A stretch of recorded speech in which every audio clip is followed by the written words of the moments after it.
السلام عليكم ورحمة الله وبركاته. إن الحمد لله نحمده ونستعينه ونستغفره ونعوذ بالله من شرور أنفسنا ومن سيئات أعمالنا. من يهده الله فلا مضل له ومن يضلل فلا هادي له، وأشهد أن لا إله إلا الله وحده لا شريك له، وأشهد أن محمدا عبده ورسوله صلى الله تعالى عليه وآله وسلم. أعوذ بالله من الشيطان الرجيم. بسم الله الرحمن الرحيم. يا أيها الذين آمنوا اتقوا الله حق تقاته ولا تموتن إلا وأنتم مسلمون. يا أيها الناس اتقوا ربكم الذي خلقكم من نفس واحدة وخلق منها زوجها وبث منهما رجالا كثيرا ونساء، واتقوا الله الذي تساءلون به والأرحام إن الله كان عليكم رقيبا. يا أيها الذين آمنوا اتقوا الله وقولوا قولا سديدا يصلح لكم أعمالكم ويغفر لكم ذنوبكم، ومن يطع الله ورسوله فقد فاز فوزا عظيما. أما بعد، فإن خير الحديث كتاب الله، وخير الهدي هدي محمد صلى الله تعالى عليه وآله وسلم، وشر الأمور محدثاتها، وكل محدثة بدعة، وكل بدعة ضلالة، وكل ضلالة في النار. أعوذ بالله من الشيطان الرجيم. بسم الله الرحمن الرحيم. فإن آمنوا بمثل ما آمنتم به فقد اهتدوا. وقال النبي صلى الله تعالى عليه وآله وسلم: افترقت اليهود على 71 فرقة، وافترقت النصارى على 72 فرقة،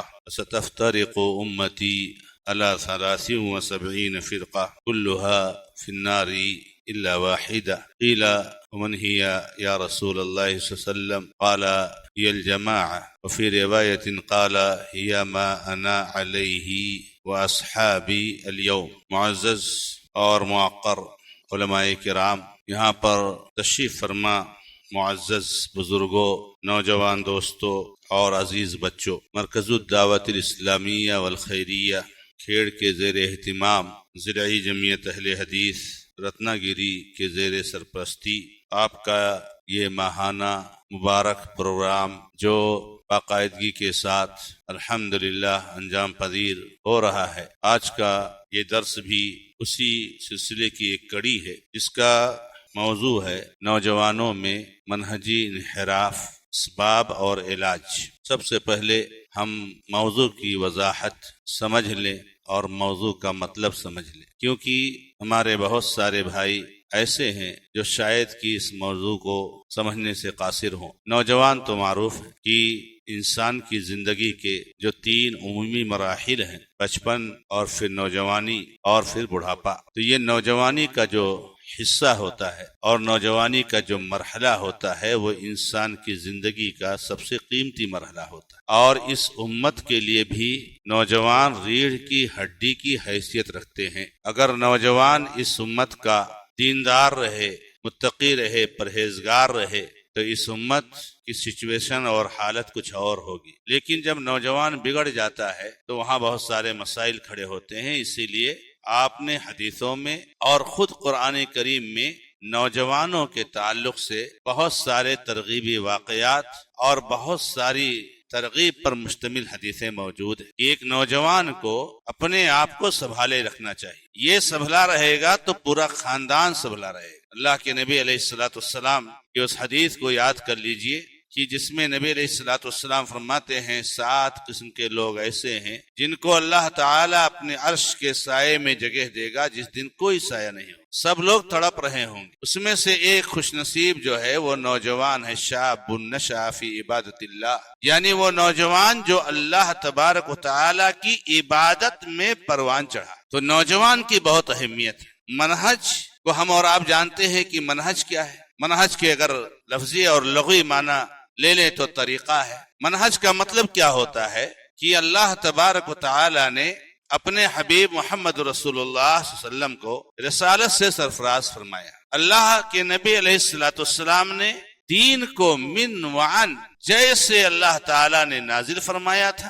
ویسے پوری امت تک اس کو پہنچا دیا، اور آپ نے اپنی پوری ذمہ داری ادا کی، اور اللہ کے نبی علیہ السلام نے لوگوں کو نصیحت کر دی کہ دیکھو میں تمہارے اندر دو چیزیں چھوڑ کر جا رہا ہوں، یہ کتاب و سنت ہے، تم جب تک اس کو پکڑے رہو گے، مضبوطی سے تھامے رہو گے، اس پر جمے رہو گے، گمراہ نہیں ہو سکتے۔ لیکن اس کے ساتھ ساتھ اللہ کے نبی علیہ السلام نے اس بات سے بھی ڈرا دیا اور ہوشیار کر دیا کہ مسلمانوں میں آج جو دیکھ رہے ہو، یعنی صحابہ کے زمانے میں، کہ ایک ہی طریقہ ہے، ایک منہج ہے، ایک ہی جماعت ہے، یہ چیز زیادہ دنوں تک باقی نہیں رہے گی۔ انہو من یعش منکم فسیرا اختلافا کثیرا، تم میں سے جو آدمی زندہ رہے گا تو بہت زیادہ اختلاف دیکھے گا۔ یہ آپ نے ہوشیار کر دیا، اور آپ نے ہوشیار کر دیا کہ یہودی 71 فرقوں میں بٹ گئے، نصارہ 72 فرقوں میں بٹ گئے، اور میری امت 73 فرقوں میں بٹ جائے گی۔ یہ حدیث جب ہم پڑھتے ہیں تو کچھ لوگوں کا دم گھٹنے لگتا ہے، ان کا دل سمٹنے لگتا ہے، حالانکہ حدیث ہے، اس کو تو شرح صدر سے پڑھنا چاہیے اور شرح صدر سے سننا چاہیے، لیکن اس حدیث کو شرح صدر سے نہ کوئی پڑھ سکتا ہے اور نہ کوئی سن سکتا ہے سوائے اس آدمی کے جس کا منہج اہل الحدیث کا منہج، جس کا منہج سلف کا منہج، اس لیے کہ اس حدیث نے فرقہ بندی کو زبردست لتاڑا ہے۔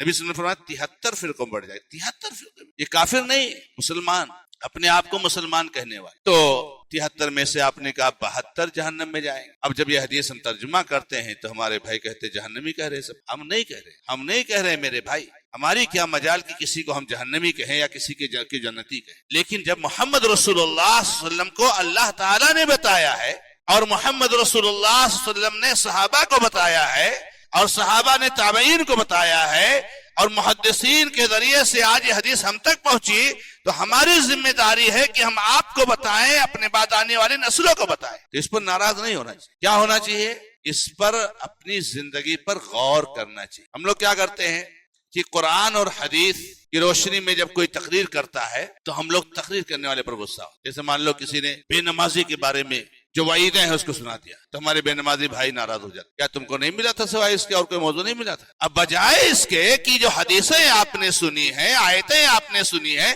میرے بھائی ان آیتوں پر غور کر کے اپنی اصلاح کر لو۔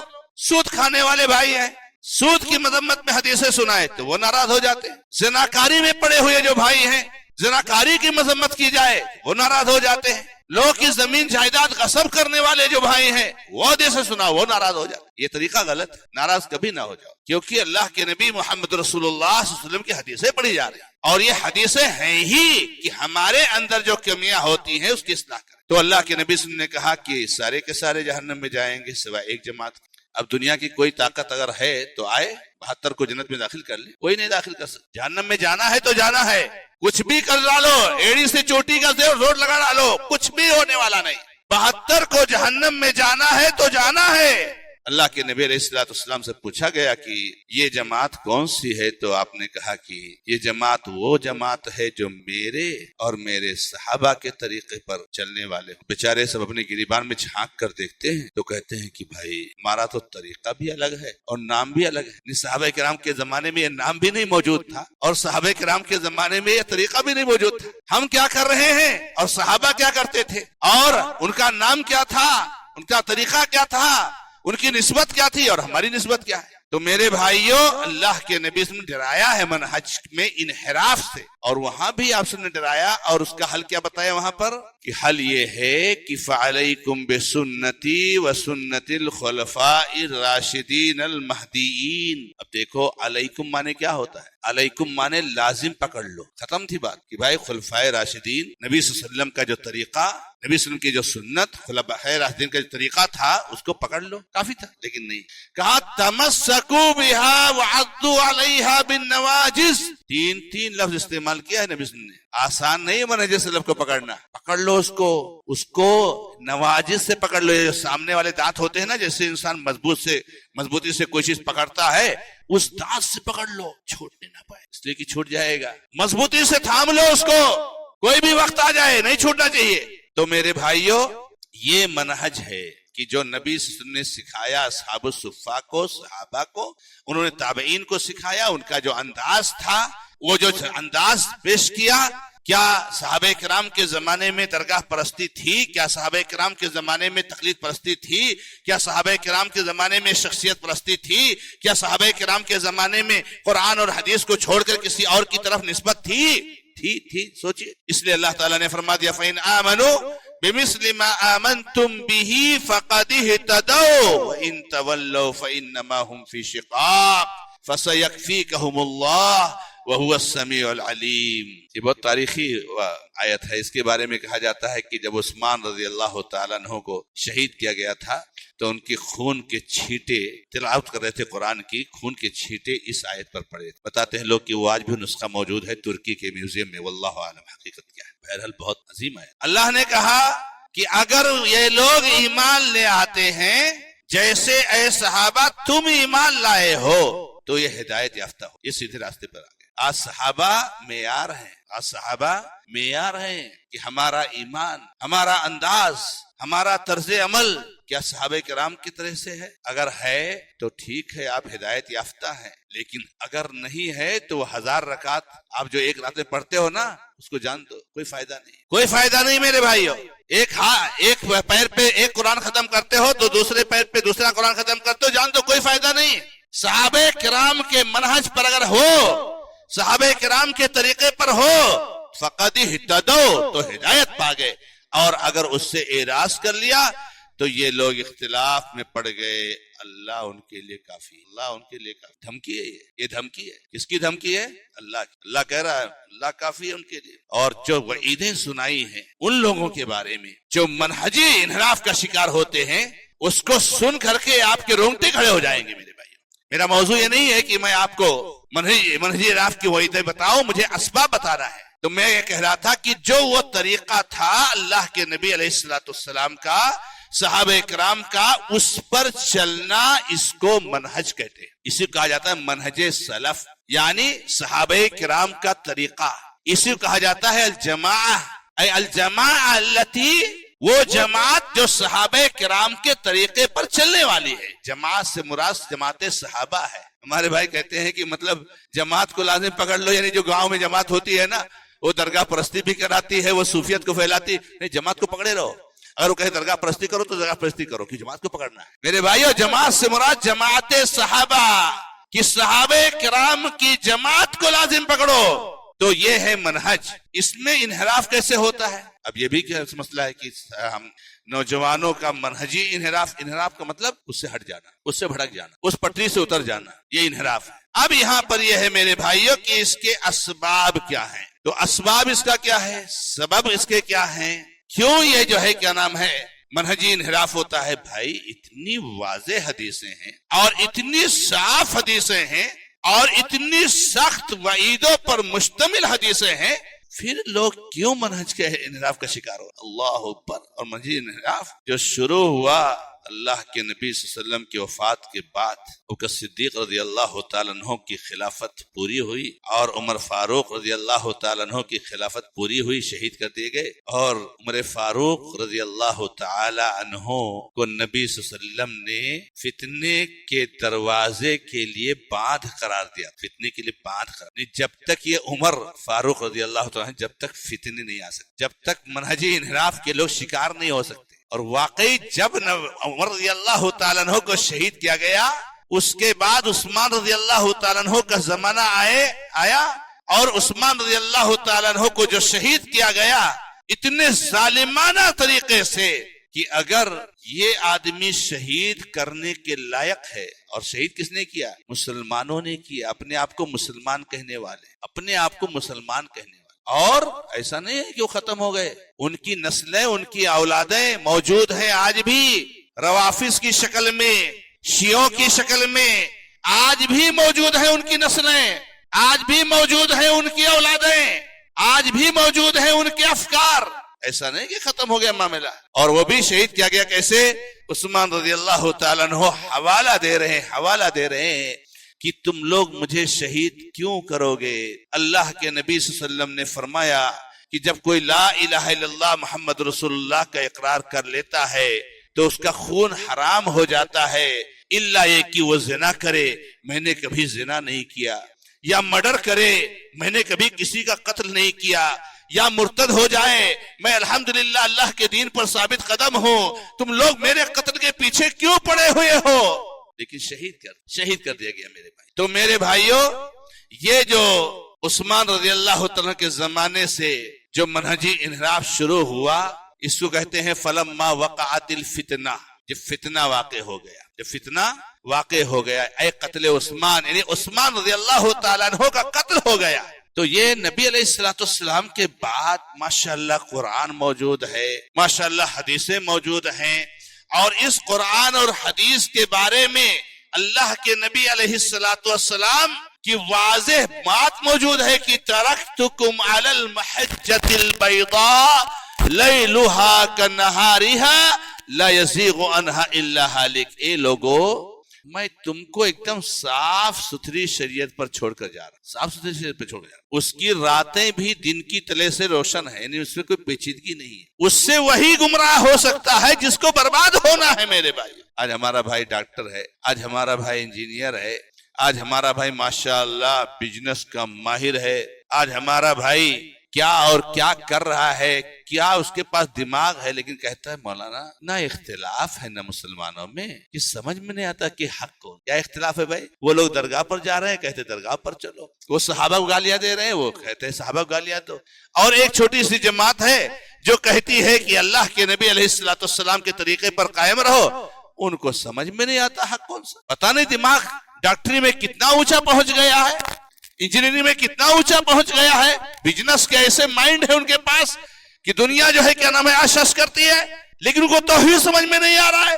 جس توحید کو اللہ کے نبی علیہ السلام نے کہا بالکل کلیئر اور صاف ہے، اگر اس سے بھٹک رہے ہو تو تم کو برباد ہی ہونا ہے. تو میرے بھائیوں، یہ جو فتنہ شروع ہوا اور نبی صلی اللہ علیہ وسلم کے زمانے کے تھوڑے دنوں کے بعد، تھوڑے سالوں کے بعد شروع ہو گیا، اس کے اسباب کیا ہے؟ اور آج تو فتنہ بہت ہی زیادہ ہو گیا. آج تو ہمارے نوجوان بھائی اللہ رحم کرے، ماشاءاللہ ایک نوجوان دین پر آتا ہے، ماشاءاللہ اس کی داڑھی دیکھو، اس کا کپڑا پینٹ اس کی دیکھو، اس کا پیجامہ دیکھو، ماشاءاللہ اس کی نماز دیکھو، لیکن جب اس سے کوئی منہجی بات ہو جائے تو ایک دم سڑا ہوا منہجی طور سے. کیا ہے یہ منہجی انحراف کیوں آ رہا ہے نوجوانوں؟ یہ منہجی گمراہی کیوں آ رہی نوجوانوں میں؟ اتنی واضح چیز جو نبی علیہ السلام نے فرمایا تھا، یہ منہجی انحراف آنے کے اسباب کیا ہیں؟ تو میرے بھائیوں، سب سے پہلا جو سبب میں نے یہاں پر نوٹ کیا ہے وہ یہ ہے کہ ظاہر سی بات ہے کہ منہج کا بھی جاننے کا سبب اور کسی بھی خیر کے جاننے کا سبب علم. کیا ہے؟ علم ہے. حصول علم کی کمی، علم نہیں حاصل کرتے. ارے میں تو میرے دادا اور میرے پردادا صاحب اہل حدیث ہیں، مجھے کیا، میرا کوئی مسئلہ ہی نہیں. صاحب کسی درس میں نہیں بیٹھتے، مولانا صاحب درس دے رہے ہیں، نہیں بیٹھتے، میرے پاس ٹائم نہیں، جانا ہے، ان کے پاس وقت نہیں ہے. بچپن میں بیچارے علم نہیں حاصل کر پائے، اب اللہ تعالیٰ نے صحت اور دولت سے نوازا ہے کہ تھوڑا 2-4 حدیثیں سن لو. بھائی نماز پڑھنے آئے ہو، امام صاحب ایک حدیث پڑھیں گے، سن لو. ایمان مضبوط ہوتا رہے گا، ایمان تازہ ہوتا رہے گا، منہج کا علم ہوگا، آپ کو معلومات ہوگی، فتنے کیسے آئے ہوں گے معلومات ہوگی.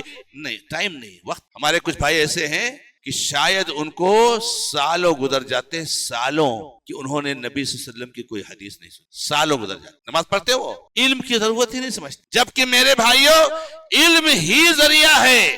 منہج کو جاننے کا جو سب سے اہم ذریعہ ہے وہ علم ہے. اللہ کے نبی علیہ السلام نے علم کے سیکھنے کو فرض کیوں قرار دیا ہے؟ طلب العلم فریضۃ علی کل مسلم.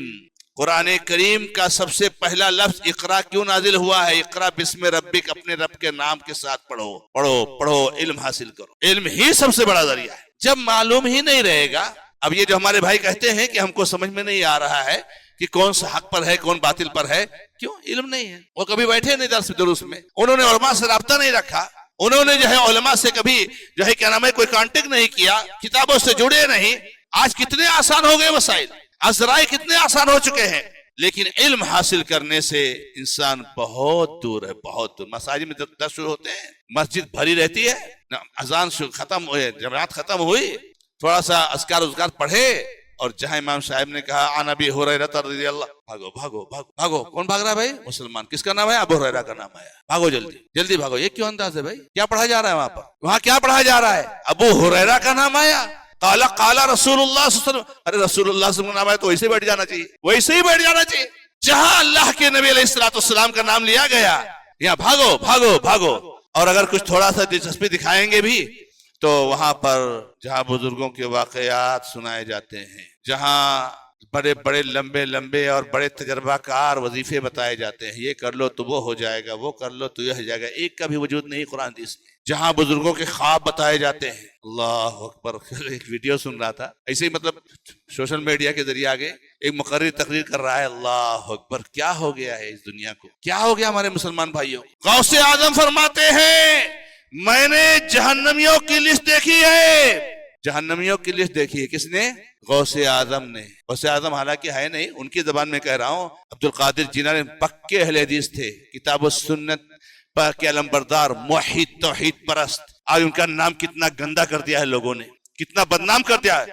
غوث اعظم کہتے ہیں کہ میں نے جہنم کی لسٹ دیکھی ہے کہ جہنم میں کون کون جائے گا، اس لسٹ میں کسی بھی ایسے آدمی کا نام نہیں ہے جو غوث اعظم کو چاہنے والا ہو، ان کا مرید ہو۔ حالانکہ غوث اعظم کا شرکیہ مرید سارے کے سارے جہنم میں جائیں گے۔ غوث اعظم تو انشاءاللہ جنت میں ہوں گے کیونکہ وہ توحید پر تھے، لیکن غوث اعظم کے جو شرکیہ مرید ہیں، جو درگاہ پرستی کرتے ہیں، اگر توبہ نہیں کیا اس شرک سے اور مر گئے، سارے کے سارے جہنم میں جانے والے ہیں۔ یہ قرآن کریم کا اعلان ہے۔ علم حاصل کرو میرے۔ کون تقریر کر رہا ہے؟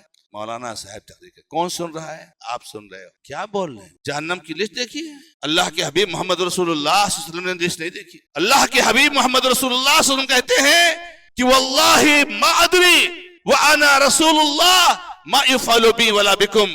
بخاری کی روایت ہے، کہتے ہیں کہ لوگوں، اللہ کی قسم کھا کر کہتا ہوں مجھے نہیں معلوم ہے، حالانکہ میں اللہ کا رسول ہوں، کہ میرے ساتھ کیا کیا جائے گا کل قیامت کے دن، تمہارے ساتھ کیا کیا جائے گا مجھے یہ بھی نہیں معلوم ہے کہ میرے ساتھ کیا ہوگا، تمہارے ساتھ کیا ہوگا۔ اور یہ غوث اعظم کہتے ہیں کہ مطلب جہنمیوں کی لسٹ دیکھی، اس میں کسی بھی مرید کا نام نہیں ہے۔ علم حاصل کرو میرے بھائیو، علم، قرآن اور حدیث کا علم۔ ایسے قصے اور کہانیاں سنانے والوں کا بائیکاٹ کرو، مسجدوں سے ایسے قصے کہانیوں پر روک لگاؤ۔ آج بتائیے یہ منبر اور یہ محراب جو ہے توحید کی جو علامت ہے، توحید کو پہنچانے کا جو ذریعہ ہے، کیا ہر منبر پر آج شرکیہ کتاب نہیں رکھ دی گئی؟ کون رکھوا رہا ہے اس کو؟ ہم اور آپ رکھوا رہے ہیں، مسلمان رکھوا رہے ہیں۔ تو سب سے بڑا سبب میرے بھائیو علم حاصل کرنا ہے، علم سے کوتاہی، علم سے اعراض، علم نہیں حاصل کرنا۔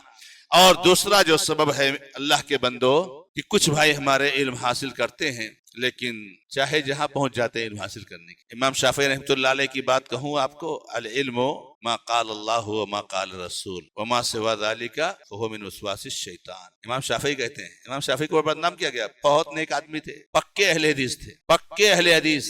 کہتے ہیں کہ جب کسی اہل حدیث کو میں دیکھ لیتا ہوں تو جیسے لگتا ہے کہ میں نے نبی صلی اللہ علیہ وسلم کے صحابی کو دیکھ لیا۔ اللہ اکبر۔ امام شافعی اللہ اکبر کہتے ہیں جب کسی اہل حدیث کے بارے میں سنتا ہوں کہ انتقال ہو گیا، اس کا مر گیا، وفات ہو گئی، تو جیسے لگتا ہے کہ میرے جسم کا کوئی عضو کٹ گیا ہے۔ کیا کہتے ہیں؟ علم تو ہے اللہ کا قول اور رسول اللہ صلی اللہ علیہ وسلم یہ قول ہے، لیکن میرے بھائی اس قول کو سیکھنے کے لیے، اس کو سمجھنے کے لیے صحیح استاذ کا انتخاب ضروری ہے، صحیح استاذ کا انتخاب ضروری ہے۔ ان ھذا العلم دین، اسلاف کرام نے ہمیں اور آپ کو متنبہ کیا ہے، ہوشیار کیا ہے کہ یہ علم دین ہے، دین ہے یہ۔ تو تم دیکھو اپنا دین کس سے لے رہے ہو، کس سے لے رہے ہو آپ اپنا دین؟ تو علم صحیح لوگوں سے حاصل کرو، جو منہج پر ہو ان لوگوں سے حاصل کرو، جو کتاب و سنت پر چلنے والے، اس کی اتباع کرنے والے ہوں، ان سے علم حاصل کیجئے۔ اپنے بچے کو داخل کر دیا، کہیں بھی کسی بھی مدرسے میں داخل کرتے نہیں مولانا اپنے بچوں میں دینی تعلیم دے رہا ہوں، کاش کہ آپ اس مدرسے میں نہ داخل کرتے اور آپ کا بچہ بالکل جاہل ہوتا تو شاید وہ اللہ تعالیٰ کے توحید پر فطرتاً باقی رہتا، لیکن جو آپ مدرسے میں داخل کر دیے نا اس کا ذہن خراب کر کے اس کو کر دیا جائے گا، اس کو صوفی بنا دیا جائے گا، اس کو وحدت الوجود کا قائل بنا دیا جائے گا، اس کو درگاہ پرست بنا دیا جائے گا۔ یہ بہت اہم ہے میرے بھائی، یہ بات بہت اہم ہے، یہی سے ذہن سازی ہوتی ہے۔ فرعون کے بارے میں جو کسی شاعر نے کہا ہے کہ افسوس کہ فرعون کو مکتب کی نہ سوجھی ورنہ یوں وہ قتل کے بچوں کے قتل سے بدنام نہ ہوتا، یعنی فرعون اگر مطلب کوئی مدرسہ کھول لیتا اور سارے بچوں کو ایڈمیشن کراتا وہاں پر اور ان کی ذہن سازی کرتا تو شاید ان کی ذہن سازی کر لیتا، بدنام نہیں ہوتا۔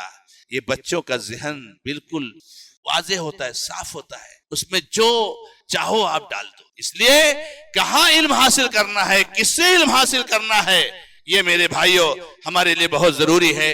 تو یہ دوسرا سبب ہے کہ آدمی علم کسی سے بھی حاصل کرتا ہے اور کسی سے بھی جو ہے مسئلے مسائل پوچھتا ہے۔ آپ کے پاس ہمیشہ 2-4 علماء 10 علماء کا رابطہ نمبر ہونا چاہیے، کانٹیکٹ نمبر ہونا چاہیے، جو سلفی علماء ہوں، جو کتاب و سنت پر چلنے والے ہوں، چلنے کا دعویٰ کرنے والے نہ ہوں۔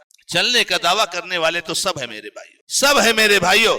تو اس لیے یہ بہت اہم ہے کہ علم کس سے حاصل کرنا، اور اس کو بہت ضروری ہے۔ آج ہمارے نوجوان دوست، ان میں غلطی یہ بھی ہوتی ہے، بڑا مسئلہ ہے کہ ہمارے نوجوان بھائی کہتے ہیں میں تو سب کی سنتا ہوں، پھر دیکھتا ہوں کہ اس میں کون صحیح اس کو لے لیتا ہوں۔ اللہ پر اتنا بڑا عالم ہے وہ، سب کی سنتا ہے، اس کی بھی اس کی بھی اس کی بھی، اور سب دیکھ لیتا ہے، پرکھ لیتا ہے کہ کون صحیح ہے اور اس کو لے لیتا ہے۔ میرے بھائیو سب سے بڑا فتنہ ہے، گمراہی کا سب سے بڑا فتنہ ہے۔ سلف کے لوگوں نے، جانتے ہو میرے بھائیو، اہل بدعات سے جو اللہ رب العزت کے بتائے ہوئے طریقے پر نہیں تھے، ان سے علم سیکھنے سے کیوں منع کیا ہے، کیوں ان سے دور رہنے کے لیے کہا ہے؟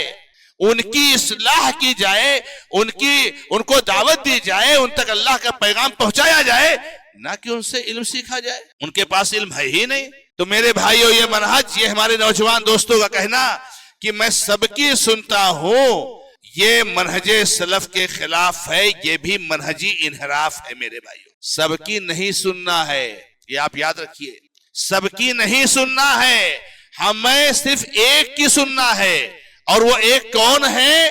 جو اللہ کے نبی علیہ السلام کی سنتوں کو ہمیں بتائے، جو نبی صلی اللہ علیہ وسلم کے منہج پر ہو اور اس منہج کو ہم کو بتائے۔ ہم کو اس کی سننی ہے، ہم کو درگاہ پرستوں کی سننی ہے، ہم کو صوفیوں کی سننی ہے، ہم کو جھوٹے واقعات اور قصے کہانیاں سنانے اور گڑھنے والوں کی سننی ہے، ہم کو حلول اور اتحاد کا عقیدہ رکھنے والوں کو سننی ہے، ہم کو اللہ رب العزت کے عرش کا انکار کرنے والے اور رب العزت کے عرش پر مستوی ہونے کا انکار کرنے والوں کی سننی ہے۔ میرے بھائیو ایسا نہیں ہے۔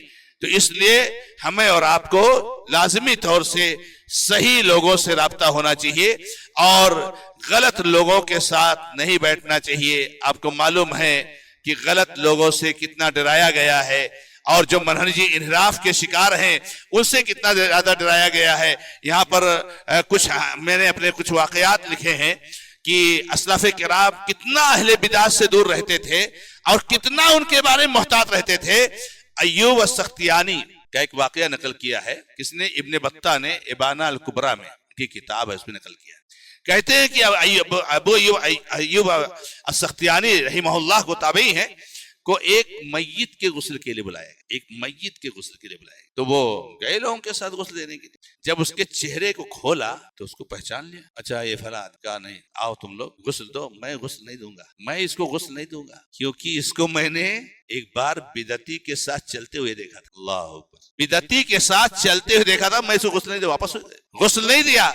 بشر بن حارث کے بارے میں آتا ہے کہ جب ان کے پاس مریسی کی موت کی خبر آئی تو کہتے ہیں کہ جس وقت خبر آئی میں بازار میں تھا، اگر میں بازار میں نہ ہوتا کہ وہاں پر سجدہ کرنے کی جگہ نہیں تھی تو اللہ تعالیٰ کے شکریہ کے طور پر میں سجدہ شکر کرتا۔ مر گیا بدعتی۔ میرے بھائیو، علامہ ابن کثیر رحمت اللہ علیہ حسن بن صافی کے بارے میں لکھتے ہیں، بدعتی آدمی، کہتے ہیں اراح اللہ المسلمین منہ فی ہذہ السنہ فللہ الحمد والمنہ وحین مات فرح اہل السنت بموته فرحا شدیدا واظہروا الشکر للہ فلا یجد احد منهم الا يحمد اللہ۔ بدایہ اور نہایہ میں ذکر کیا ہے حافظ ابن کثیر نے کہ یہ حسن بن صافی جو بدعتی تھا اس سے اللہ نے مسلمانوں کو راحت دی اسی سال، تو اللہ تعالیٰ کی بہت بڑا اللہ کا کرم ہے، اس کا احسان ہے۔ اور اس وقت اہل السنہ اتنا خوش ہوئے کہ جس کی کوئی حد۔ تو اہل بدعات سے بہت ہوشیار ہونا چاہیے، ان سے تعلقات ہمارے صرف دعوتی ہونے چاہیے، دعوتی ان کو سمجھانے کے لیے، ان تک حق پہنچانے کے لیے۔ ایک لفظ بھی ان سے سیکھنے کا کبھی بھی جذبہ نہیں ہونا چاہیے۔ ابن تیمیہ وغیرہ کتابیں پڑھیں ہم، کتنی کتابیں کہ واجب ہے مسلمانوں پر کہ اہل بدعات کی کتابوں کو جلا دینا چاہیے، ان کی کتابوں سے مجلسوں سے دور رہنا چاہیے، ان سے دور رہنا چاہیے۔ تو میرے بھائیوں، منہجی انحراف کا ایک بہت بڑا سبب ہے کہ آدمی جو ہے غلط لوگوں سے علم حاصل کرے۔ اب ظاہر سی بات ہے جو منہج پر خود نہیں ہے وہ کیا دے گا؟ کہتے ہیں فاقد الشیء لا یعطی۔ ہمارے بہت سارے بھائی کہتے ہیں کہ جو ہے کیا نام ہے، میں ان کی بات کو سنتا ہوں اور دیکھتا ہوں، ارے تو اچھے آدمی سے رابطہ رکھو نا، بات ہی ختم ہو جائے۔ تیسرا جو ہے میرے بھائیو سبب ہے کہ ہم سرپرستوں کی کوتاہی ہو، کہ اپنے بچوں کی جو تربیت ہونی چاہیے تو تربیت نہیں، بچوں کو حافظ قرآن بنا دیتے ہیں، بچوں کو جو ہے کیا نام ہے بہت کچھ ان کے لیے انتظام کر دیتے ہیں معاش اور معیشت کے تہیے سے، لیکن منہجی جو پختگی بچوں میں ہونی چاہیے وہ ہم نہیں کر پاتے۔ تو یہ بہت بڑی کمی ہے۔ اسی لیے اللہ کے نبی علیہ السلام نے بچوں کی تربیت کے تعلق سے نبی علیہ السلام نے بہت زیادہ تنبیہ کی۔ اللہ کے نبی علیہ السلام نے کتنی تربیت کی صحابہ کرام کو، چھوٹے چھوٹے صحابہ جو تھے، صغار جو صحابہ تھے۔ کسی صحابی سے کہہ رہے ہیں کہ اذا سألت فسأل اللہ واذا استعنت فاستعن باللہ، دیکھو جب مانگنا ہو تو اللہ تعالیٰ سے مانگو، جب مدد طلب کرنا ہو تو اللہ تبارک و تعالیٰ سے مدد طلب کرو۔ وَعَلَمْ أَنَّ الْأُمَّةَ لَوِ اجْتَمَعَتْ، اور یاد رکھو اگر پوری امت اس بات پر جمع ہو جائے کہ تم کو کچھ فائدہ پہنچا دے تو نہیں پہنچا سکتی ہے مگر جتنا اللہ چاہے، اور اگر پوری امت اس بات پر جمع ہو جائے کہ تم کو کچھ نقصان پہنچا دے تو نہیں نقصان پہنچا سکتی ہے مگر جتنا اللہ چاہے۔ تو نفع اور نقصان کا مالک اور اللہ تبارک و تعالیٰ پر بھروسہ رکھنا، یہ میرے بھائیوں اللہ کے بندو یہ اپنے بچوں کو سکھانا چاہیے، یہ ان کی تربیت کرنی چاہیے، منہجی جو ہے پختگی ان کے اندر پیدا کرنے کی کوشش کرنی چاہیے۔ ابو ادریس الخولانی ایک تابعی ہے، وہ اپنے بیٹے کو نصیحت کرتے ہوئے کہتے ہیں کہ دیکھیے منہجی پختگی کے حساب سے، یا بنیا لأن تلق اللہ غدا زانیا سارقا خائنا احب الی من ان تلقاہ انت صاحب ہوا۔ کیا کہتے ہیں اپنے بیٹے کو نصیحت کرتے ہوئے، بیٹے تو اللہ کے یہاں اگر جائے گا نا زانی بن کر، چور بن کر، خائن بن کر، تو یہ میرے لیے زیادہ آسان ہے کہ تو اللہ کے یہاں جائے اور بدعتی بن کر جائے۔ نصیحت ہونی چاہیے اپنے بچوں، تربیت ہونی چاہیے بچوں کی۔ کبھی کھانے پر بیٹھیے، کوئی بات چل گئی، منہجی پختگی کی بات کیجیے۔ کہیں کوئی موقع آ گیا، مان لو بچے کو کسی چیز سے ڈر لگ گئی، اللہ تبارک تعالیٰ خوف اس کے دل میں ڈالیے۔ مان لو بچہ فیل ہو گیا، اللہ تبارک تعالیٰ کی مشیت اور تقدیر کو اس کے اندر بٹھائیے۔ کوئی کام کرنا ہے، پتہ نہیں کر پاؤں گا، اللہ تعالیٰ پر توکل رکھو، ہمت کرو، بھروسہ رکھو۔ تو یہ پختگی بچوں کے اندر یہ ڈالنا ہماری اور آپ کی ذمہ داری ہے۔ تو میرے بھائیوں اپنے بچوں کی طرف توجہ دینی چاہیے۔ اسی طریقے سے منہجی انحراف کا ایک جو ہے کیا نام ہے سبب یہ بھی ہے کہ ہمارے اندر سے غیرت ختم ہوتی جا رہی، اور جب غیرت ختم ہو جائے گی نا تو غیرت کے بعد پھر جب ہم ٹھنڈے ہو جائیں گے تو پھر منہجی انحراف کا شکار ہو جائیں گے۔ قطعی برداشت نہیں کرنا چاہیے، چھوٹی سی بات آئے سامنے بالکل نہیں۔ جہاں اللہ کے نبی علیہ السلام کی سنت ڈیمیج ہو رہی ہے وہاں پر قطعاً برداشت نہیں کرنا چاہیے۔ آپ کو معلوم ہے اللہ کے نبی علیہ السلام کے ایک صحابی مسند احمد وغیرہ کی روایت ہے، چل رہے ہیں، ان کے ساتھ کوئی آدمی جا رہا ہے تو اس کی چھینک آئی تو کہا الحمدللہ والسلام علی رسول اللہ، الحمدللہ والسلام علی رسول اللہ۔ کیا کہہ رہا ہے؟ کیا کہہ رہا ہوں؟ اللہ کے نبی صلی اللہ علیہ وسلم پر سلام بھیج رہا ہوں، میں سلامتی بھیج رہا ہوں۔ کہا اللہ کے نبی علیہ السلام نے چھینک آنے پر تو الحمدللہ سکھایا ہے، لیکن وہ سلام علی رسول اللہ کے اضافہ تو نے کیسے کر دیا؟ نبی صلی اللہ علیہ وسلم پر سلامتی بھیجنا بہت نیک کام ہے، لیکن یہ وقت اس کا نہیں ہے، آپ اضافہ نہیں کر سکتے ہو۔ مانا جی غیرت، سنت کی غیرت اپنے بچوں کے اندر اور خود اپنے اندر، لوگوں کے اندر پیدا کرنے کی کوشش کیجئے۔ ایک صحابی خانہ کعبہ کا طواف کر رہے ہیں، ان کے ساتھ کوئی اور بہت سارے لوگ طواف کر رہے ہیں، ایک آدمی ہے جو خانہ کعبہ کے چاروں کونوں کو چھو رہا ہے۔ کہتے یہ کیا ہے، تم چاروں کونے کو چھو رہے ہو؟ تو کہہ رہا ہے کیا، خانہ کعبہ مبارک گھر ہے، اس کا پورا حصہ بابرکت ہے۔ آج ہمارے بہت سارے حاجی جاتے ہیں نا، ماشاءاللہ دیکھیے بہت سارے حاجی اپنا بدن رگڑتے اس پہ، ارے مبارک گھر، اپنا کپڑا رگڑتے، بہت سارے لوگ لے آ کے زمزم کے پانی سے دھلتے، وہاں پر پھر اس کو خانے کعبہ میں رگڑتے، کسی میں کفن پہنایا جائے گا مجھے۔ کیا ہے یہ سب؟ یہ منہجی انحراف کی پہلی سیڑھی ہے۔ جب سنت کی اہمیت کو کم کرتا ہے انسان تو آہستہ آہستہ اس سے نکل جاتا ہے۔ کہا کہ چاروں کونوں کو چھو رہا ہے، اللہ کے نبی صلی اللہ علیہ وسلم نے حجر اسود والے کونے کو بوسہ دیا ہے، حجر اسود کو، اس کو چھوا بھی ہے اور ڈنڈی سے بھی چھوا ہے اور اشارہ بھی کیا ہے اور رکن یمانی کو چھوا ہے، تو وہ دو کو کیوں چھو رہا ہے؟ حجر اسود کو یہ چاروں طریقے سے بوسہ دینا، چھونا، ڈنڈی سے چھونا، اشارہ کرنا، اور رکن یمانی کو چھونا سنت ہے۔ اگر چھو نہیں پائے تو اشارہ نہیں کرنا ہے میرے بھائیو، اور بہت زیادہ آپ کو موقع مل جائے تبھی چومنا نہیں ہے اس کو میرے بھائیو۔ تو کہا کہ اللہ کے نبی صلی اللہ علیہ وسلم جو تم سے افضل تھے وہ تو نہیں چاروں کونوں کو چھوتے تھے۔ تو یہ جب غیرت ہمارے اندر ہوگی اور سنت کی اتباع کا جذبہ ہمارے اندر ہوگا تو پھر انشاءاللہ آپ منہجی انحراف سے بہت دور رہیں گے۔ اور آپ کو معلوم ہے وہ واقعہ مشہور عبداللہ بن عمر کا، عبداللہ بن عمر رضی اللہ تعالیٰ عنہما کا، انہوں نے ایک حدیث سنائی، اللہ تعالیٰ نے فرمایا لا تمنعوا مع اللہ مساجد اللہ، اللہ کی بندیوں کو اللہ کے گھروں سے نہ روکو۔ آج ہمارے مسلمانوں نے تقریباً اتفاق کر لیا ہے کہ نبی صلی اللہ علیہ وسلم نے جو اجازت دی عورتوں کو اس پر پابندی لگائیں گے، عورتوں کو مسجدوں میں نہیں جانے دیں گے، عورتوں کو مسجدوں میں نہیں جانے دیں گے، پابندی حرام ہے جانا عورتوں کو مسجدوں میں۔ تو انہوں نے جب یہ حدیث سنائی کہ اللہ کی بندیوں کو مسجدوں سے نہ روکو تو ان کے بیٹے بلال نے کہا کہ یہ فتنے کا وقت ہے، یہ فتنے کا وقت ہے، اس وقت ہم نہیں جان دیں گے اپنی عورتوں کو مسجدوں۔ کہا تجھ کو میں اللہ کے نبی صلی اللہ علیہ وسلم کی حدیث سناتا ہوں اور تو کہتا ہے فتنے کا وقت ہے، تجھ سے میں زندگی میں بات نہیں کروں۔ جی غیرت، یہ غیرت جو ہے سنت کے تعلق سے، تڑپ سنت کے تعلق سے۔ اور راوی کہتے ہیں اتنا برا بھلا کہا، اتنا برا بھلا کہا کہ اتنا برا بھلا عبداللہ بن عمر نے کسی اور کو کسی موقع سے نہیں کہا۔ تو اپنے اندر غیرت پیدا کیجئے، غیرت کا فقدان ہوگا تو وہاں انسان منہجی جو ہے کیا نام ہے انحراف کا شکار ہوگا۔ کون لوگ توحید پر ہیں ان سے محبت کیجئے، ان کے لیے غیرت ہو، ان کے لیے ہمدردی ہو، ان کے لیے دفاع ہو۔ میرے بھائیو کیا آپ نے یہ نہیں سنا ہے اللہ کے نبی علیہ السلام کے متعدد حدیثیں ہیں کہ 3 چیزیں ایسی ہیں اگر کسی انسان کے اندر وہ پائی جائیں تو اس نے ایمان کا مزہ چکھ لیا، ایمان کی حقیقت کو پا لیا۔ اس میں سے ایک چیز کیا ہے کہ کسی آدمی سے محبت کرے تو صرف اللہ کے لیے محبت کرے، اللہ کے لیے توحید والا ہے، سنت والا ہے، موحد ہے، منہج کا پختہ ہے، اس لیے محبت کیجئے۔ یہ دینی محبت ہے، یہ شرعی محبت ہے میرے بھائی۔ اور کسی آدمی سے نفرت کرے تو اللہ کے لیے نفرت کرے، مشرک ہے، بدعتی ہے، بدعت کو پھیلاتا ہے۔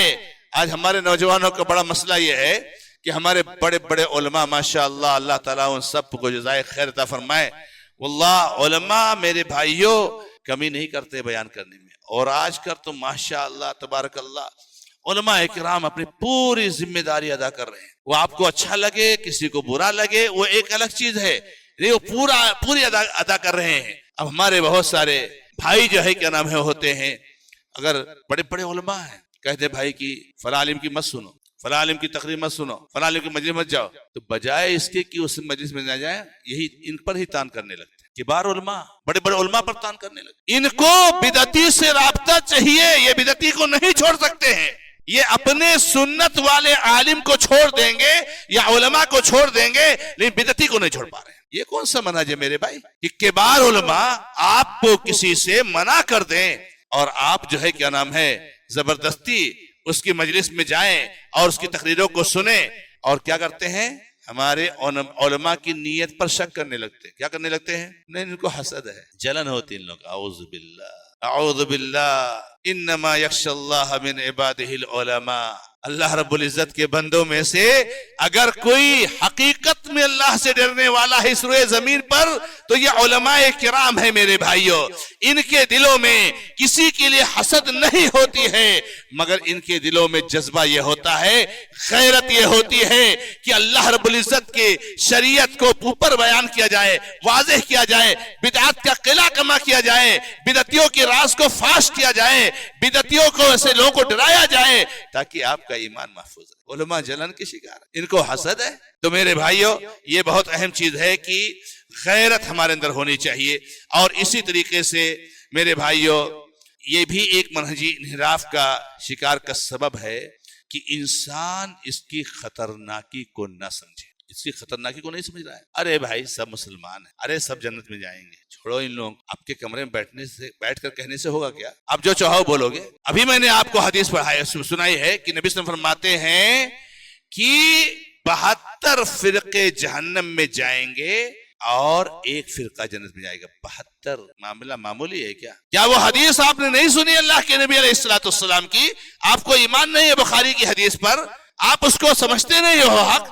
اللہ کے نبی علیہ السلام حوض کوثر پر موجود ہوں گے اور اپنی امتیوں کو جام کوثر سے سیراب کر رہے ہوں گے۔ ایک بڑی جماعت اللہ کے نبی علیہ السلام کی طرف بڑھے گی اور فرشتے آ کر کے روک دیں گے ان کو، نہیں تم کو نہیں جانا ہے آگے۔ اللہ کے نبی علیہ السلام کہیں گے کہ میری امت کے لوگ ہیں، کیوں روک رہے ہو؟ کیا کہا جائے گا کہ اللہ کے نبی علیہ السلام آپ کو نہیں معلوم کہ ان لوگوں نے آپ کے بعد کیا کیا ایجاد کیے ہیں، کیا کیا ایجاد کیے ہیں، کیا کیا فتوے دیے جا رہے ہیں۔ کوئی کہتا ہے کہ اللہ تعالیٰ شرک کو نہیں معاف کر سکتا ہے، لیکن کفر کے بارے میں یہ بات نہیں آئی ہے۔ تو جو مشرک نہیں ہے، کافر ہے، وہ 0.00% جنت میں جانے کا چانس ہے۔ اعوذ باللہ۔ ارے ایک آیت ہے، 10 آیت ہے، ارے 20 آیت اسی قرآن میں ہے، 25 آیت اسی قرآن میں ہے کہ اللہ رب العزت نے جن لوگوں نے کفر کیا ہے ان کے لیے جہنم تیار کیا ہے، ہمیشہ ہمیشہ رہیں گے، اس میں سے نکل نہیں سکتے ہیں۔ اور آدمی تقریر میں فتویٰ دے رہا ہے اور ٹیلی ویژن اور اس پر لائیو ہو رہا ہے، پوری دنیا دیکھ رہی کہ جو کافر ہے، مشرک نہیں ہے، 0.00% چانس ہے ان کے جنت میں جانے کا۔ آدمی کھلے عام بول رہا ہے کہ میں جو ہے جس کا مرید ہوں وہ فلاں اور فلاں ہے، ڈاکٹر اسرار ہے تو فلانے ہے، تو احمد دیدات ہے تو فلاں ہے، فلاں ہے، حلول اتحاد عقیدے والے، منہج اور عقیدہ والوں کو تان تشنیع کرنے والے، اور ہمارے بھائی نوجوان ہیں کہ ان کو جو ہے فریفتہ ہے ان پر۔ ہمیشہ یاد رکھو میرے بھائیو، الحب فی اللہ والبغض فی اللہ، اللہ کے لیے دشمنی، اللہ کے لیے محبت ہوگی تو اللہ کے لیے، محبت ہوگی تو اللہ کے لیے۔ اللہ کے نبی علیہ السلام کو بڑا لگاؤ تھا ابو طالب سے، بڑا لگاؤ تھا۔ کسے؟ ابو طالب سے۔ ابو طالب کی قربانی کم ہے؟ کیا قربانیاں ہیں، کیا قربانیاں ابو طالب کی اس دین کے لیے۔ بتاؤ، شیب ابی طالب میں 3 سال تک مسلمانوں کے ساتھ پتے چوس کر کے رہے ابو طالب، لیکن نبی صلی اللہ علیہ وسلم کے سامنے امید تھی کہ انشاءاللہ ایمان لائیں گے، ایمان لائیں گے، ہر موقع پر ایمان پیش کرتے تھے اسلام کو۔ اب لائے گئے ہیں، مرنے کے وقت پہ اسلام پیش کیا، لیکن انکار کر دیا۔ انہوں نے کہا نہیں، میں اسلام قبول نہیں کر سکتا۔ وہاں پر ختم ہو گئے، لگاؤ ختم ہو گیا۔ ابو علی رضی اللہ تعالیٰ آتے ہیں، کہتے ہیں نبی صلی اللہ علیہ وسلم آپ کے گمراہ چچا کا انتقال ہو گیا۔ سبحان اللہ، کون کہہ رہا ہے؟ علی کون؟ کس کے بیٹے ہیں؟ کس کے بیٹے ہیں؟ ابو طالب کے نا۔ اتنے بڑے مطلب جو ہے کیا نام الفاظ ان کے دیکھیے، ان عمک الضال قد توفیا، اے نبی صلی اللہ علیہ وسلم تیرا گمراہ چچا مر گیا۔ اپنے ابا کو گمراہ کہہ رہے ہیں، اپنے ابا کو، کیوں کہ گمراہی پر مرے وہ۔ اچھا، نبی صلی اللہ علیہ وسلم کیا کہا؟ اذهب فوارج، جاؤ اس کو، جاؤ کہیں دبا دو مٹی، جاؤ اس کو کسی گھٹے میں رکھ دو۔ نبی صلی اللہ علیہ وسلم گئے بھی نہیں میرے بخت۔ کیسی میرے بھائیو حمیت، کیسی ہمدردی!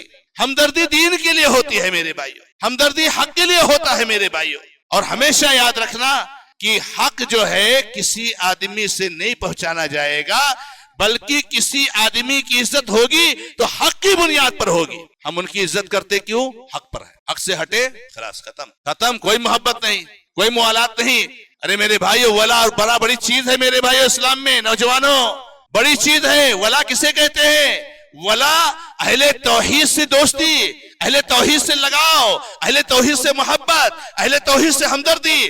اور برا شرک، بدعت، ان سارے لوگوں سے برات کا اظہار، دوری اختیار کرنا۔ آج کیا ہو رہا ہے؟ شیعوں کی لوگ محبت کا اظہار کر رہے ہیں، شیعوں کے ساتھ ہمدردی کا اظہار کر رہے ہیں۔ کیا ہو رہا ہے؟ لوگ اللہ کے نبی صلی اللہ علیہ وسلم کے صحابہ کو گالیاں دینے والے اور ان کو تان تشنیع کرنے والے، یہ مرزا جہلمی جیسے لوگ، ان پہ ہمارے نوجوان فریفتہ ہے۔ جو معاویہ رضی اللہ تعالیٰ عنہ کو، مغیرہ بن شعبہ رضی اللہ تعالیٰ عنہ کو، عمرو بن العاص رضی اللہ تعالیٰ عنہ کو، عثمان غنی رضی اللہ تعالیٰ عنہ پر تشریح کرتا بیٹھتا ہے اور اس کے لیے ولا کا اظہار، اعوذ باللہ۔ تو میرے بھائیوں، یہ بہت بڑا سبب ہے کہ ہمارے اندر جو ہے کیا نام ہے غیرت نہ ہو۔ اور ایک بہت اہم چیز ہے کہ علماء کی ناقدری، علماء کی ناقدری، علماء کے بغیر دین نہیں۔ وہ بھول جائیے کہ میں قرآن کا ترجمہ پڑھتا ہوں، وہ صلاح الدین یوسف علیہ ترجمہ پڑھتا ہوں، بخاری کی تشریح پڑھتا ہوں، ماشاءاللہ سب کا نہ، جب تک کوئی عالم نہیں ہوگا، عالم جو آپ کو بالمشافہ سکھائے، صرف کتابوں سے علم لے کر، امام ذہبی نے کہا ہے جو کتابوں سے علم لے گا گمراہ ہو جائے گا۔ بھلے آپ سلفی علماء کتابیں پڑھو، کیونکہ اللہ تبارک و تعالی نے قرآن نازل کیا اور قرآن کے ساتھ ساتھ اس کو بھیجا، ٹیچر کو بھیجا، مدرس کو بھیجا۔ ضرورت تھی نہیں، قرآن نازل کیا تھا اللہ تعالیٰ نے، نبی صلی اللہ علیہ وسلم جبریل آتے کہتے کہ بھائی یہ لو، یہ قرآن ہے، آپ لوگ اس پر عمل کرو، نہیں، قرآن کو سمجھانے والا بھی بھیجا۔ کتاب کوئی بھی ہو، اس کو سمجھانے کے لیے مدرس چاہیے، اس کو سمجھانے کے لیے عالم چاہیے۔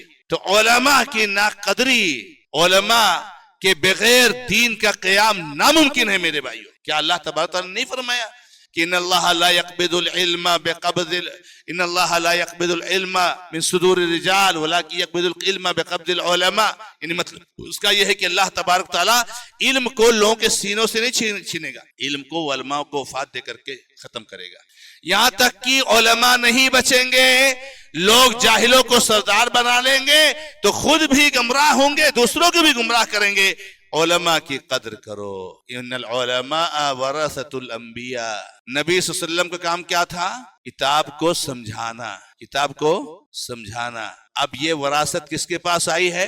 علماء کے پاس آئی، علماء کے پاس۔ علماء کی ناقدری مت کی، علماء کے بغیر دین کا سیکھنا ناممکن ہے، علماء کے بغیر راہ راست پر چلنا ناممکن ہے۔ تو علماء یہ وارث ہیں انبیاء کے، یہ راہ راست کی رہنمائی کرتے ہیں، یہ قرآن کو سمجھاتے ہیں، یہ حدیثوں کو سمجھاتے ہیں، یہ مسائل کو سمجھاتے ہیں، یہ اللہ کی توحید کو سمجھاتے ہیں۔ اور علماء کسے کہتے ہیں؟ علماء کہتے ہیں جو امام شافعی نے کہا کہ جس کے پاس قرآن اور حدیث کا علم ہو اور عمل ہو، قرآن حدیث کا علم ہو اور عمل ہو، اور اس کے علاوہ کوئی بھی چیز میں کوئی ماہر ہو، اس کا علم سے کوئی تعلق نہیں، اس کا شرعی علم سے کوئی تعلق نہیں، قرآن اور حدیث کا علم یہ علم ہے۔ اسی طریقے سے میرے بھائیوں، نوجوانوں میں انحراف کا ایک بہت بڑا سبب یہ بھی ہے کہ عملی کوتاہی، عملی کوتاہی۔ اور میں یہ بھی بتا دوں کہ عملی کوتاہی یہ خود انحراف بھی ہے، انحراف کا سبب نہیں ہے، سبب تو ہے اور انحراف بھی ہے، یعنی عملی کوتاہی۔ ہمارے بہت سارے نوجوان ماشاءاللہ تبارک اللہ، توحید کے اللہ نے توفیق دے دی، عقیدے کے پختہ، ماشاءاللہ اللہ کے نبی صلی اللہ علیہ وسلم کی سنت کی اتباع کا جذبہ، لیکن نماز نہیں پڑھتے، نماز نہیں پڑھتے۔ بڑی دوستی ہے علماء سے، توحید و سنت کے علماء سے بہت دوستی ہے، ہفتے میں ایک دو بار بات بھی کرتے رہتے ہیں، لیکن نماز نہیں پڑھتے، فرائض کا اہتمام نہیں کرتے۔ میرے بھائیوں، محرمات سے نہیں بچتے۔ میرے بھائیوں، میں آپ کو بتا دوں کہ ایمان کی آپ نے تعریف سنی ہوگی، آپ مومن ہیں، آپ ایمان والے ہیں۔ ایمان کی تعریف میں تین چیزیں ہیں، یہ تینوں چیزیں داخل ہے اس میں۔ ایک تو دل سے سچا ماننا، دل سے تصدیق، دوسرے زبان سے اقرار کرنا، اور تیسرے عمل کرنا، عمل کرنا۔ آپ کو معلوم ہے جو عمل نہیں کرے گا وہ مومن کبھی نہیں ہو سکتا ہے، کبھی نہیں ہو سکتا ہے۔ اللہ کے نبی سے فرمایا ان الایمان بدع و70 شعبہ، ایمان کی 70 سے زائد شاخیں ہیں، ان میں سے سب سے اونچی شاخ لا الہ الا اللہ، اور سب سے نیچی شاخ ہے تکلیف دہ چیز کو راستے سے ہٹانا، یہ عمل ہے، یہ ایمان ہے۔ اور حیا بھی ایمان کا ایک حصہ ہے۔ تو یہ مت سمجھے کہ میرا عقیدہ پختہ نہ، پختہ ہے ہی نہیں، آپ کمزور عقیدہ والے، بھلے آپ درگاہ پر نہیں جاتے ہو، بھلے آپ درگاہوں کو نہیں مانتے ہو، لیکن اگر آپ نماز نہیں پڑھتے ہو، آپ فرائض کا اہتمام نہیں کرتے ہو، آپ محرمات سے بچتے نہیں ہو، تو میرے بھائیوں آپ کا عقیدہ کمزور ہے، آپ کا ایمان کمزور ہے، کیونکہ آپ کا ایمان مکمل ہی نہیں ہوا۔ عمل کے بغیر ایمان مکمل نہیں ہو سکتا، ایمان میں عمل داخل ہے۔ یہی تو اہل السنہ والجماعہ کا بہت بڑا امتیاز ہے کہ ایمان کو میں عمل کو داخل مانتے ہیں میرے بھائیوں۔ اور اللہ تعالیٰ نے قرآن کریم میں کیا فرمایا؟ وَمَا كَانَ اللَّهُ لِيُضِيعَ إِيمَانَكُمْ، یہ قرآن کی آیت ہے 3 پارے میں۔ کیسے آیت نازل ہوئی آپ نے کبھی سنا ہے؟ اس کا سبب نزول ضرور سنا ہوگا۔ جب اللہ تعالیٰ نے قبلہ بدل دیا، پہلے بیت المقدس قبلہ تھا اور پھر اس کے بعد خانہ کعبہ کر دیا، تو یہودیوں نے، کافروں نے، مشرکوں نے ایک اعتراض اٹھایا۔ کیا اعتراض اٹھایا؟ اچھا قبلہ بدل گیا، یہ کیا ہوا؟ اچھا جو لوگ بیت المقدس کی طرف منہ کر کے نماز پڑھتے تھے ان کا کیا ہوگا؟ وہ تو ادھر ہی منہ کر کے نماز پڑھتے تھے، ان کی نماز کو کیا ہوگا؟ اچھا ہم نے جو اب تک بیت المقدس کی طرف منہ کر کے نماز پڑھے ان کا کیا ہوگا؟ تو اللہ نے کیا آیت نازل فرمائی؟ اللہ تبارک و تعالی تمہارے ایمان کو ضائع کرنے والا نہیں ہے۔ تفسیر اٹھا کر کے دیکھیے تو مفسرین لکھتے ہیں ایمانکم ای صلاتکم، اللہ تعالیٰ تمہارے صلات کو ضائع نہیں کرے گا۔ صلات کو اللہ نے ایمان کہا، صلات کو کیا کہا؟ ایمان کہا۔ بغیر صلات کے ایمان، بغیر فرائض کے اہتمام کے ایمان، بغیر عمل کے ایمان۔ تو میرے بھائیوں یہ بھی ایک منہجی انحراف ہے کہ آدمی عمل میں کوتاہ ہو اور کہے کہ میں سنت والا ہوں، سنت کی غیرت میرے اندر ہے، میں عقیدے والا ہوں، میں عقیدے میں پختہ ہوں، میں اہل حدیث ہوں، میں اہل سنہ ہوں، میں سلفی ہوں، یہ باتیں کریں ناممکن ہے۔ اللہ کے نبی علیہ السلام کے منہج سے اور صحابہ کرام کے طریقے کے سے انحراف۔ بتاؤ کتنے صحابہ نماز نہیں پڑھتے تھے؟ صحابہ سب کے سب ماشاءاللہ عقیدہ والے تھے، کتنے صحابہ نماز نہیں پڑھتے تھے؟ ایک بھی صحابی نہیں، ایک بھی صحابی نہیں تاریخ کے اوراق میں کہ جس کا ہم نام لے لیں کہ وہ نماز نہیں پڑھتے تھے۔ ایک بھی صحابی کون نماز نہیں پڑھتا تھا؟ نبی صلی اللہ علیہ وسلم نبی صلی اللہ علیہ وسلم میں بہت سے بے نمازی تھے، بہت سے بے نمازی تھے، لیکن وہ منافق تھے۔ کون تھے؟ منافقین۔ عشاء میں غائب ہو جاتے تھے، فجر میں غائب ہو جاتے تھے، کیونکہ عشاء اور فجر میں اندھیرا رہتا تھا رات میں، تو نبی صلی اللہ علیہ وسلم دیکھ نہیں پاتے تھے، صحابہ نہیں دیکھتے کون آیا کون ہے، عشاء فجر میں غائب۔ کوئی ایک صحابی کا نام بتاؤ نماز نہیں پڑھتے تھے۔ بغیر نماز کے ایمان مکمل ہو جائے گا۔ تو میرے بھائیوں یہ بہت اہم ہے کہ آدمی ایمان کے لیے تکمیل کے لیے نمازوں کا اہتمام، عبادتوں کا اہتمام، فرائض کا اہتمام، محرمات سے بچنے کا اہتمام کرے۔ اور یہ میں نے آپ کے سامنے اسباب رکھے۔ اب اس کا علاج کیا ہے؟ تو علاج ظاہر سی بات ہے کہ یہ اسباب جو ہیں ان کو ہم ختم کر دیں، علاج ہو جائے گا۔ بھائی فلاں چیز سے بیماری پیدا ہوتی ہے، اب انشاءاللہ چیزیں ختم کر دو، انشاءاللہ اللہ تعالیٰ آپ کی حفاظت فرمائے گا بیماری سے۔ آپ علم حاصل کیجئے، آپ اچھے علماء سے رابطہ رکھیے، اپنے اندر غیرت بھی پیدا کیجئے۔ یہی چھوٹی چھوٹی بات ہے سنت کی موافقت کے تعلق سے، سنت کے عمل کے تعلق سے وہاں غیرت کا اظہار کیجئے۔ آپ جو ہے کیا نام ہے اپنے بچوں کی تربیت کیجئے، آپ جو ہے علماء کی قدر کیجئے، آپ جو ہے اس طریقے سے یہ جو اسباب ہیں ان اسباب کے خلاف کیجئے، ان اسباب کو ختم کر دیجئے، تو انشاءاللہ تبارک و تعالی منہجی انحراف کا جو ہے علاج ہو جائے گا، اور ہمارا نوجوان انشاءاللہ تعالی کتاب و سنت کے منہج پر رہے گا۔ یہ فتنے کا ماحول ہے اور فتنے کا وقت ہے میرے بھائیوں، بہت سخت ضرورت ہے اس بات کی طرف کہ ہم منہجی تعلق سے اپنے آپ کو مضبوط کریں۔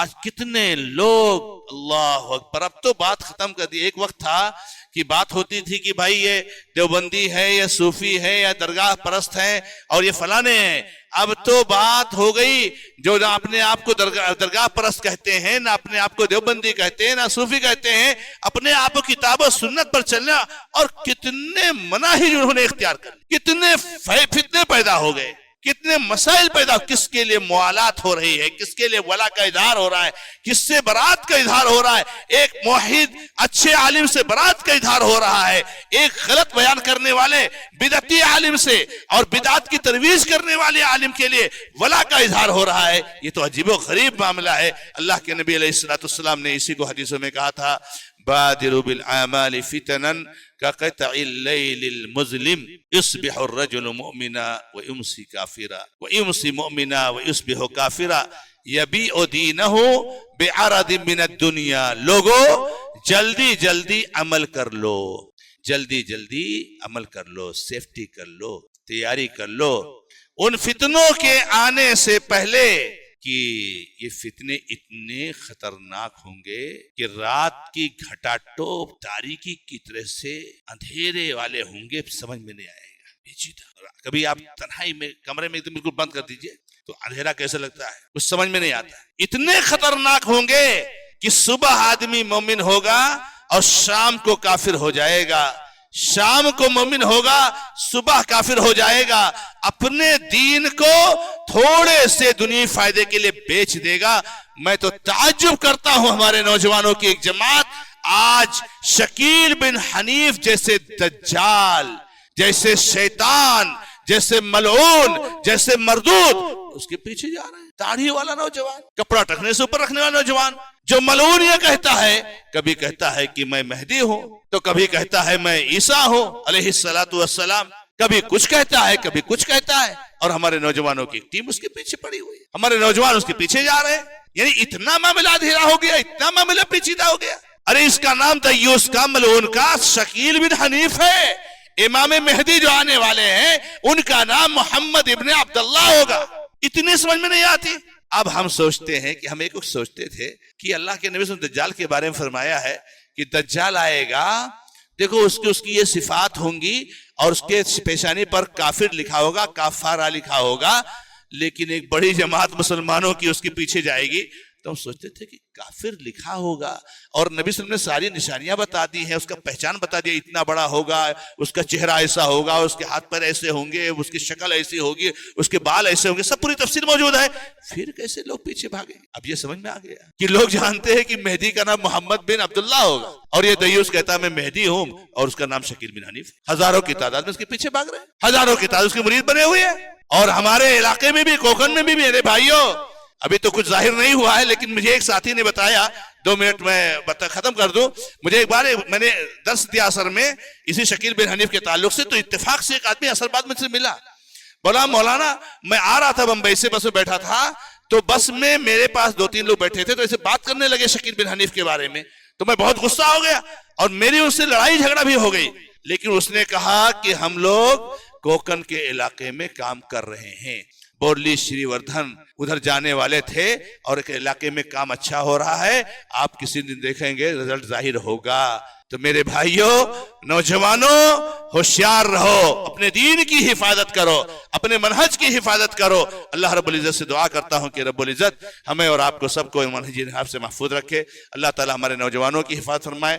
اللہ تعالی جو ہمارے نوجوان بھائی بھٹک گئے ہیں، اللہ تعالیٰ ان کو ہدایت نصیب فرمائے۔ اللہ تعالیٰ سب کے منہج میں، دین میں، عقیدے میں، اور جو ہے کیا نام ہے عمل میں استقامت عطا فرمائے۔ اللہ تعالیٰ ہم کو ہر شر سے محفوظ رکھے۔ ھذا ما عندی واللہ تعالی عالم والحمد للہ رب العالمین، وصلی اللہ علی محمد وسلم تسلیما کثیرا۔ السلام علیکم ورحمۃ اللہ وبرکاتہ۔